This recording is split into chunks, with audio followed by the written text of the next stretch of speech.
First and foremost, at the policy level, Ministry of Finance is not going to write a check to give to state enterprises when they run it down, like it's been happening since independence. You're not doing that anymore. And no, not that anymore. That's why you can see Ghana Post.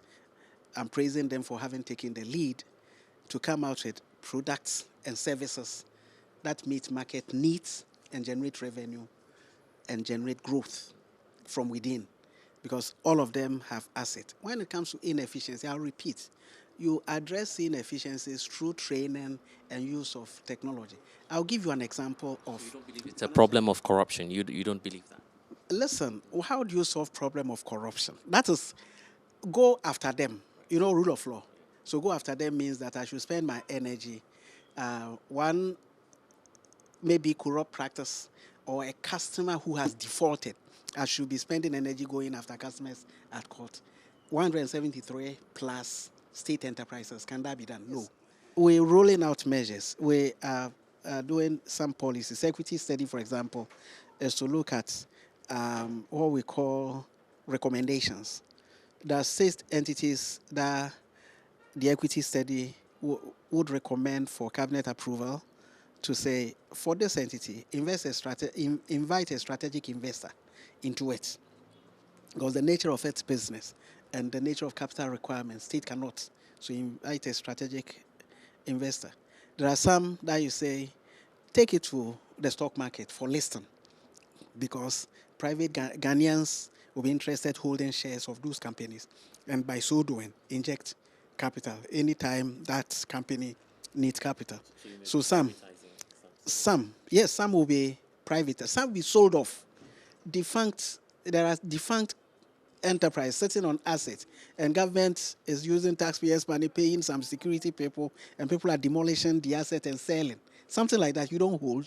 You be selling it? Oh, ask you, common sense. When you have a company, you cannot, the company has been run down. It just defunct. It's not functioning. Collapse. Assets sitting there. Okay? You have to pay security every month to take care of it. You don't have money to pay because they've run it down. You don't have money to pay for it to operate. What will you do? The private man will sell before it reaches even that stage. Do you understand? But sentiment, because of sentiment, will hold on to it and keep using your tax, income tax, when you check your pay slip, your tax, and then they go and pay for that defunct thing in the bush. And you see it run down, down, and down because of sentiment. Sentiment doesn't come in if you exact performance from people taking care of your investments. And I mean people taking care of your investment. Sentiment doesn't come in. Of course, those that should deliver welfare services, you separate them. Let's say land commission. If you purchased land before and you know the kind of things they can do to deliver an environment that is conducive for investment, people coming to Ghana to, they say to invest, you definitely need a space. You want to acquire land, and it's taking forever to acquire land. And acquiring land to corruption, frustrations, and so on. Something like that. You are not exacting profits from them, but you are exacting operational efficiency from them. They too, they have the yardstick they should go with. That digitalize your operations. Let somebody go on an app. There is a mobile money that can be used to pay for the service. I can make a search on my phone. Are you getting me? You are creating a conducive environment. The expectation of them will be different from a gayhawk that produces alcohol. Is alcohol a welfare? I think that a Ghana government should produce alcohol for its citizens. So that one, it's an investment.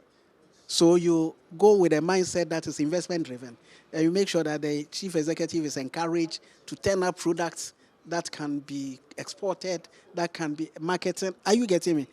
So the yardstick for oversighting, all of them are different. But the broader picture is that this government has a Minister for Public Enterprises through SIGA, State Interest and Governance Authority, to oversight the state enterprises sector, that space, so that we change the narrative